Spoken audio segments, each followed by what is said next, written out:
Bonjour à tous et bienvenue dans votre dernier journal des associations de l'année 2023.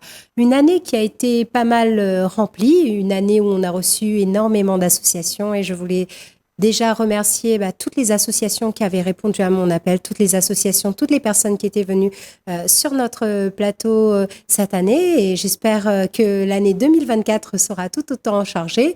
Et pour ce faire, pour cette dernière émission, il me fallait quelqu'un de spécial, une invitée qu'on avait déjà reçue, quelqu'un qui exerce une activité, un métier un peu, je dirais, qui sort de l'ordinaire, mais dont on a tellement besoin. Et je pensais que pour ces fêtes de fin d'année notamment, peut-être que vous auriez besoin de conseils, notamment pour les couples. Et pour ce faire, aujourd'hui, notre invitée est spéciale et j'ai l'honneur de recevoir sur mon plateau aujourd'hui Marie-Françoise Robert.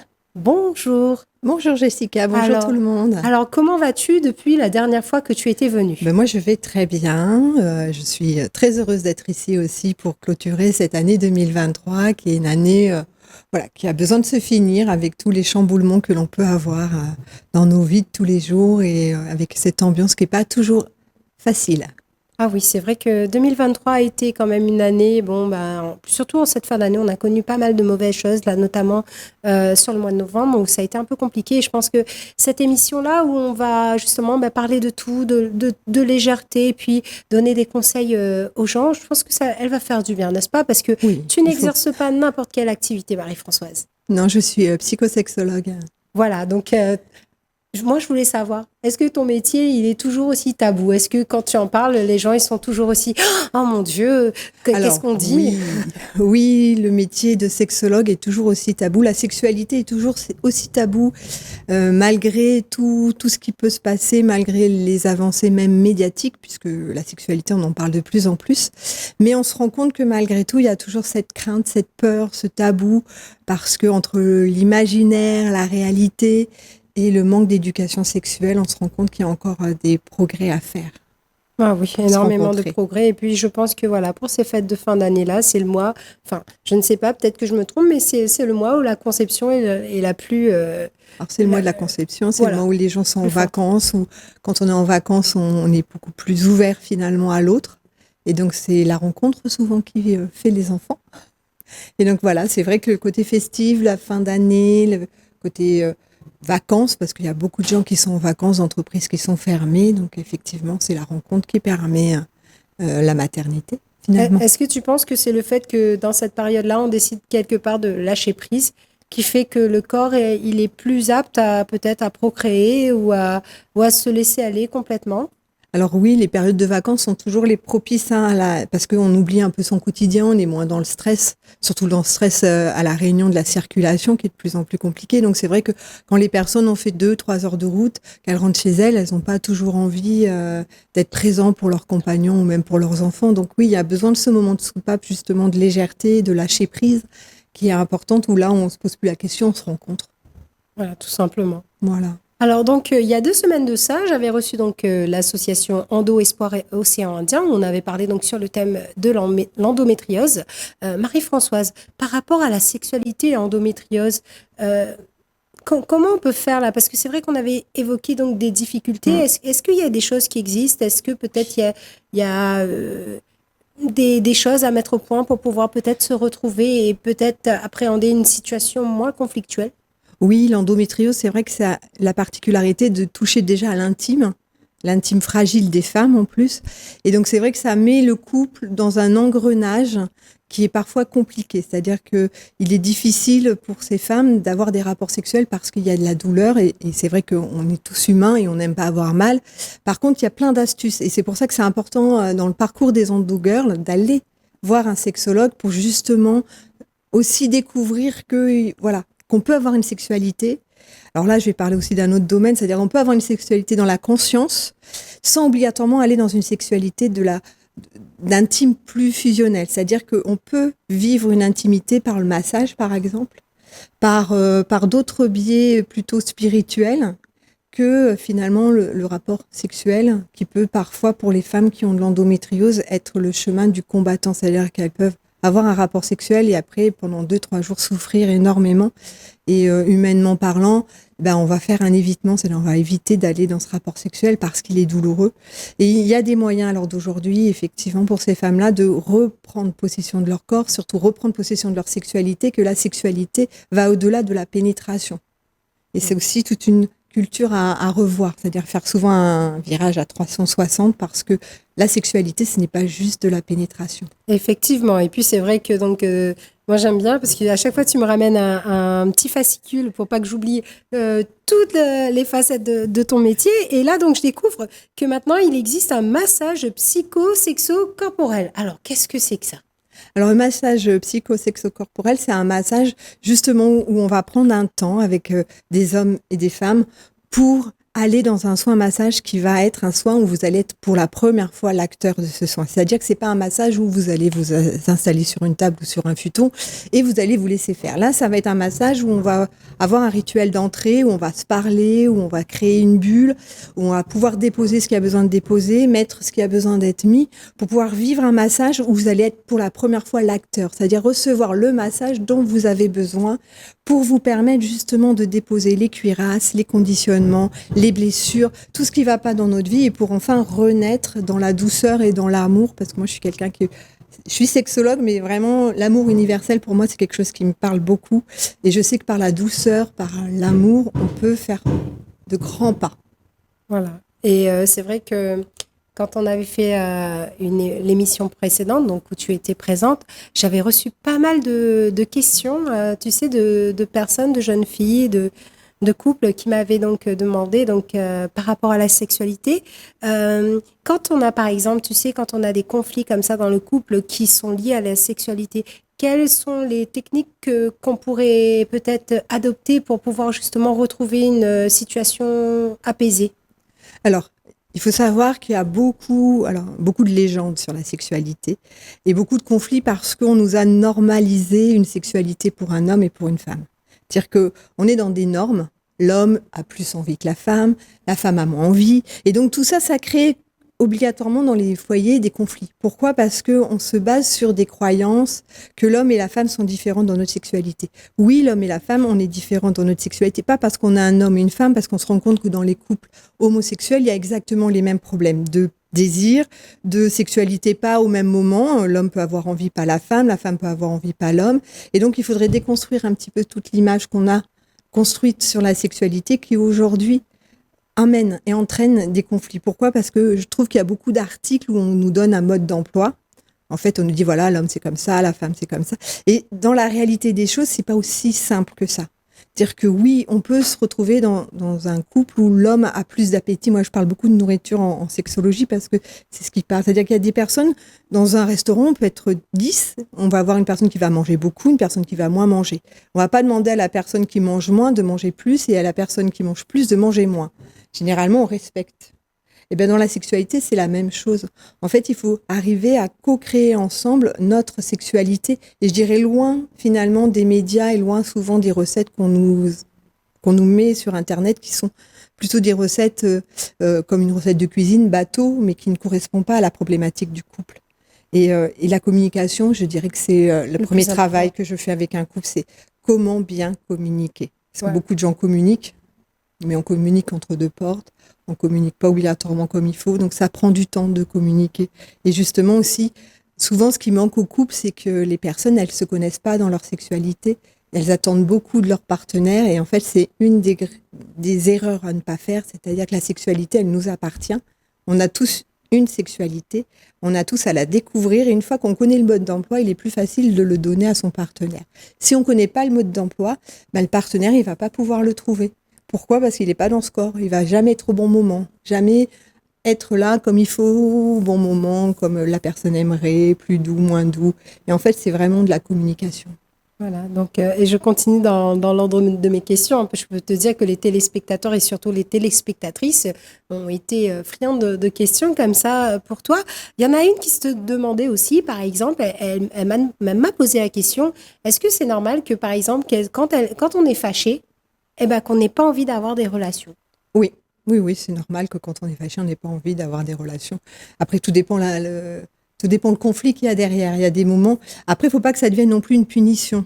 Parce que la sexualité, elle est toujours un peu mal placée. C'est-à-dire qu'il y a des personnes qui vont faire effectivement, ils vont être fâchés avec le partenaire et puis ils vont le punir en disant, tiens, bah, tu n'auras pas ce que tu veux. Donc des fois, ça peut devenir une punition. Et puis cette punition, ça peut entraîner le couple dans un cercle vicieux où finalement, si on punit, ben, il va être frustré ou comme un enfant, si vous voulez. Un enfant, quand il est puni, ben, il va faire une deuxième bêtise parce que la première bêtise, il n'a pas compris pourquoi il a été puni. Donc dans la sexualité, c'est ce qui se joue aussi. C'est-à-dire qu'on peut punir le partenaire, il va peut-être pas comprendre, et le moment où nous, on sera prêt à ne plus aller dans la punition, ce sera lui qui va faire. Et ça s'appelle le ping-pong, ce jeu-là où finalement, tu m'as fait mal, je te fais mal. Et c'est vrai qu'à un moment, tout dépend la bêtise qu'on va faire, mais c'est bien un moment de discuter. C'est-à-dire qu'avant de reprendre peut-être un union, c'est de peut-être discuter pour poser les choses, pour dire, voilà, il y a des choses qui me conviennent pas, pour lesquelles ben, moi je suis pas d'accord, et puis il y a des choses qui me conviennent. Et que chacun puisse aussi finalement s'épanouir dans cette sexualité à deux, mais en gardant toujours l'aspect qu'on n'est pas seul. C'est-à-dire qu'on est un couple et on est deux individus complètement et fonctionnellement différents, et émotionnellement différents aussi, parce qu'on a tous une histoire, et que dans la sexualité, notre histoire d'enfant, elle remonte beaucoup. Nos blessures d'enfant remontent aussi beaucoup. Donc des fois, on peut aussi donc prendre le temps pour ce couple-là, si vraiment il est fâché, de peut-être ouvrir cette porte, de dire voilà, je suis fâché contre toi parce que j'ai pas aimé ça, ça, ça, et que on puisse le dire pour que ça puisse aussi les aider à évoluer. Parce qu'être fâché, boudé, être dans son coin et à un moment revenir ensemble, mais ne pas avoir peut-être crevé l'abcès, ben ça revient en boomerang à chaque fois. Ouais, donc c'est pas finalement c'est comme tu disais, donc c'est un cercle vicieux quelque part. Après, c'est un cercle vicieux parce qu'en fait, on est des êtres où si on nous fait mal, ben, des fois, on a envie de faire mal à l'autre comme on a eu mal. Et dans la sexualité, c'est une arme beaucoup là-dessus. Donc, le mieux, c'est de se poser et tranquillement discuter et puis peut-être juste dire à l'autre que là, ce qu'il a, parce qu'on interprète beaucoup aussi pour l'autre, mais que là, ça fait mal. Et que comme ça a fait mal, eh ben oui, ça permet à certaines personnes de se fermer et du coup de ne plus être présent pour l'autre. Et comprendre pourquoi. Alors peut-être qu'il y a une histoire d'enfant derrière qui rebondit. C'est-à-dire peut-être que dans son développement à cette personne-là, il y a des choses qui reviennent. C'est-à-dire qu'on n'est pas blessé pour rien. Voilà. Et enfin, la dernière question qu'on m'avait posée et que je trouvais vraiment peut-être intéressante, je ne sais pas, est-ce qu'on peut adopter un régime alimentaire pour avoir plus envie de son partenaire ou pas? Non. Rien à voir. Non, ce serait bien. Non, non, non. En fait, on a la libido, c'est comme un feu. C'est-à-dire que plus vous allez l'alimenter, plus elle va être vivante. Et le feu, si vous l'alimentez pas, à un moment, il meurt. Ben, la sexualité, c'est la même chose. Donc, il faut l'alimenter de plein de choses. Ça peut être des lectures érotiques, ça peut être, voilà, l'alimenter de ce qui vous fait vibrer, vous. Alors, moi, je conseille beaucoup les livres érotiques parce que c'est ce qui nous fait travailler le plus l'imaginaire. C'est vrai qu'on a besoin d'imaginaire pour aller dans la sexualité. Donc, les livres érotiques, c'est tout à fait adapté pour ça. En tout cas, merci d'avoir répondu aux questions de nos téléspectateurs. On va revenir un petit peu sur ta personnalité à toi, sur ton activité. Donc, tu n'es pas que psychosexologue clinicienne, puisque tu es aussi bénévole dans pas mal d'associations. Oui. Donc, tu as fait pas mal de manifestations. Donc, alors, tes activités, elles ont été intenses. Qu'est-ce que tu as fait et qu'est-ce que tu comptes faire ? Alors moi j'adore, alors pour les associations vraiment j'adore venir dans les associations faire des rondes causées, parler sexualité et pas que finalement parler de plein de choses parce que je pense que c'est super important. Donc oui, cette année j'ai fait des rondes causées, j'ai fait des cafés parents aussi avec des enfants autistiques et c'était très intéressant aussi. Donc voilà, moi je suis vraiment ouvert à échanger un maximum avec les associations qui veulent bien ouvrir la porte finalement de la sexualité pour aller vers une éducation. Plus on va parler de sexualité, plus on va la remettre à sa place, parce que je pense que souvent elle n'est pas à sa place, pour moi en tout cas, et plus elle va permettre à chacun de pouvoir trouver son épanouissement avec, parce que la sexualité fait partie de notre santé, fait partie de notre épanouissement, et en plus de ça, elle fait partie aussi d'un art de vivre. C'est-à-dire que si on est dans la sexualité respectueuse, consciente, qu'on est avec quelqu'un d'autre, conscient avec son corps aussi, parce que c'est important d'être déjà dans son corps avant de pouvoir aller dans la sexualité, et bien ça permet d'être juste, mais dans la vie de tous les jours, dans simplement tout ce qu'on va vivre, dans la communication avec les autres. Donc ça sert dans plein de domaines. Alors, donc, du coup, 2023 qui se termine, qui a été très intense, qui a été pas mal chargé donc, pour toi. Comment s'annonce cette année 2024 ? Alors, 2024 s'annonce que j'ai récupéré mon lieu de vie à la Plaine des Grègues et j'ai très envie cette année, en 2024, de vous proposer des ateliers où on va pouvoir justement aller découvrir différents axes de la sexualité, différents axes finalement de mettre plus de conscience et de permettre aux hommes comme aux femmes finalement de se retrouver à l'équité. Parce que pour moi, la sexualité, c'est le seul lieu où on est équitable. Alors, pareil, on va continuer un petit peu sur une autre facette, parce que j'aime bien lire ce petit fascicule-là. Initiatrice en néo-tantra. Qu'est-ce que c'est ce domaine-là là ? C'est vrai qu'on en a déjà entendu parler, le tantra, les massages tantriques, etc. Beaucoup. Mais pour nos téléspectateurs, est-ce que tu peux juste développer ce petit aspect-là ? Alors, le néo-tantra, c'est le tantra des Occidentaux. C'est-à-dire qu'il y a le tantra des Indiens, qui est vraiment pour les Indiens. Et puis, il y a Margot Anand qui a créé un tantra qui s'appelle le néo-tantra, où j'ai été initiée par cette formidable femme. Et le néo-tantra, c'est comment je peux tisser des liens avec moi et avec les autres. C'est vraiment apprendre à tisser du lien, apprendre par le corps, par l'esprit, à être un tout. C'est-à-dire vraiment travailler son énergie de vie, travailler ses chakras, méditer. Il y a le massage. Ben voilà, c'est plein d'éveil. C'est plein d'éveil. On éveille nos sens, on éveille notre curiosité. On lâche souvent les conditionnements parce qu'on est dans une société très loyale. Alors, loyale à nos parents, loyale à notre communauté. Et le néo-tantra, c'est vraiment permettre aux personnes d'être vraiment ce qu'ils sont vraiment dans leur essence profonde, c'est-à-dire vraiment de ne plus jouer un rôle, de ne plus avoir le rôle, le masque ou les blessures, c'est vraiment d'être tel que nous sommes. Et quand on est tel que nous sommes, finalement tout autour de nous ça va bouger, c'est-à-dire qu'il n'y a pas un mouvement à faire, c'est dès qu'on arrive et qu'on est dans notre essence et qu'on est l'être que l'on doit être, et autour de nous tout se met en place pour que ce soit qui nous sommes et qu'on nous reçoive et qu'on soit à notre place, parce qu'on a vraiment, sur le tantra, on travaille beaucoup sur ça, sur cet espace de où est ma place, est-ce que je suis à ma place, est-ce que j'ai le droit de faire ça, est-ce que, voilà, c'est vraiment toujours dans le consentement. Le néo-tantra, moi j'aime beaucoup cette philosophie du néo-tantra, où on est toujours à la recherche de qui je suis en étant en action avec les autres. Et c'est pas facile d'être qui on est en étant en action avec les autres, parce qu'il y a toujours ce besoin de séduire, ce besoin de plaire, ce besoin de jouer un rôle. Et là, dans le tantra, en fait, on revient vraiment à l'essentiel, c'est-à-dire on n'a pas besoin de plaire pour avoir du monde autour de nous, on n'a pas besoin de plaire pour avoir une relation stable, on n'a pas besoin... Voilà, on est sur quelque chose de beaucoup plus équitable. Alors, Marie-Françoise, toi qui reçois donc des couples, pas que des jeunes, un peu de toutes les générations. Je sais que la dernière fois, quand tu étais venue, on a eu droit à quelques petites anecdotes. Est-ce que, juste pour nos téléspectateurs, juste pour notre plaisir, donc tu aurais une petite anecdote comme ça à nous raconter ? Comme ça, je sais pas. Là, tu me prends au dépourvu, en fait. C'est vrai que... Non, mais c'est vrai que j'avais des petites anecdotes, mais là, comme ça, je sais pas, je réfléchis. Non, après, ce que j'aime beaucoup quand je reçois justement des couples ou... Oui, que je reçois des couples, en fait, c'est de voir que finalement, ils veulent tous les deux la même chose. C'est-à-dire que quand ils sont ensemble, c'est chaotique, et puis finalement, quand ils viennent au cabinet, qu'on laisse un peu tomber les aigreurs, les petites choses qui font qu'ils s'en veulent, en fait, et qu'on leur permet vraiment de se retrouver, puis de se reséduire. Et moi, j'aime beaucoup ça, de se dire, mais on était comme ça avant, en fait, et de voir que finalement, un grain de sable suffit à déstabiliser un couple.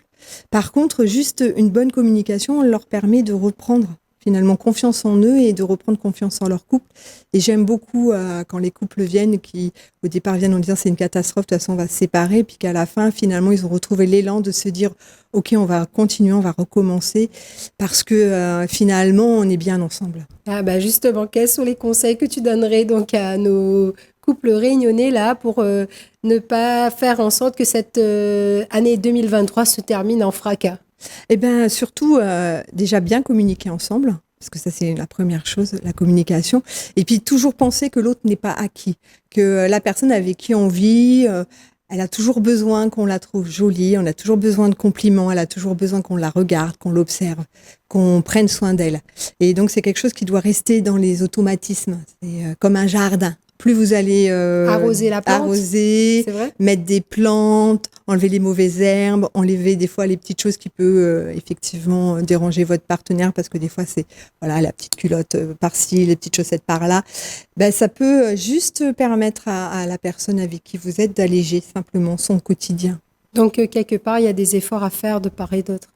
Alors oui, la vie de couple, c'est pas facile, c'est pas un fleuve tranquille et tout se passe bien. Non, il faut quand même que chacun puisse se dire qu'il faut qu'il investisse. Un couple, ça s'investit comme on investit nos enfants finalement. Nos enfants, on prend beaucoup de temps avec eux, on investit beaucoup, le couple, c'est la même chose. Et on doit l'investir, on doit prendre du temps, on doit se prendre du temps aussi sans les enfants pour revenir à un état où c'est une renaissance en permanence. Voilà, et tu as très bien, parce que j'allais enchaîner justement sur ma dernière question. Est-ce que tu penses que les enfants, effectivement, peuvent être je dirais pas un obstacle ou une barrière, mais un frein quelque part à l'épanouissement d'un couple ou pas? Parce que c'est vrai que quand une femme devient maman, elle a tendance, dans la majorité des cas, à oublier en fait quelque part son couple. Oui, la parentalité est compliquée effectivement pour les femmes, parce qu'on a cette impression que la femme ne peut pas être mère et ne peut pas être amante en même temps. Mais pour certains hommes, c'est la même chose, je veux dire. Il y a cette... En fait, on est tous les deux avec un enfant à faire grandir. Cet enfant, au départ, il a quand même pas mal de besoins, donc c'est vrai qu'il faut un peu découvrir ce rôle de parent avec les besoins de l'enfant qui est présent avec nous. Mais il faut toujours garder dans le cœur, en fait, que avant d'avoir cet enfant, en fait, on était un couple. Et que ce couple, il doit grandir dans ce noyau de 3, de 4, de 5, de 6, de 7, de 8. Et les enfants, en fait, s'ils voient leurs parents épanouis, s'ils voient leurs parents se montrer de l'affection, s'ils voient leurs parents se montrer de l'amour, ça développe leur psycho-affectif aussi à eux. C'est-à-dire que ça leur permet aussi, pour rencontrer les autres dans la sphère de la crèche ou dans la sphère de l'école, d'avoir des points de repère de ce qui peut être fait, de ce qui peut... Voilà, comment je peux approcher l'autre, comment je peux... Donc, ça, c'est essentiel aussi pour les enfants d'avoir des parents qui s'aiment. Voilà, ça, c'était un très beau message. Marie-Françoise Robert, si les téléspectateurs donc, de Télécréole qui nous regardent ont besoin de conseils, comment on fait pour te contacter? Alors, moi, j'ai une page Facebook.